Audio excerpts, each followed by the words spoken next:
अस्सलाम वालेकुम नाजरीन, आप देख रहे हैं सूबाई रंग न्यूज़ और इंटरटेनमेंट चैनल और मैं हूं मोमना शहबाज। सबसे पहले नजर डालते हैं आज की अहम खबरों पर।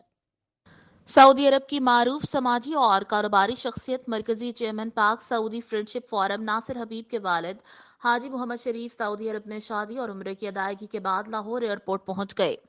लाहौर एयरपोर्ट पहुंचने पर अजीजों दोस्तों और अहले इलाका ने फूलों के हार पहनाकर फूलों की पत्तियां निछावर करते हुए मुबारकबाद की सदाओं में पुरतपाक इस्तकबाल किया। इस मौका पर हाजी मोहम्मद शरीफ ने शानदार इस्तकबाल पर तमाम मुअज़्ज़िज़ अहबाब का शुक्रिया अदा करते हुए नेक ख्वाहिशात का इजहार किया।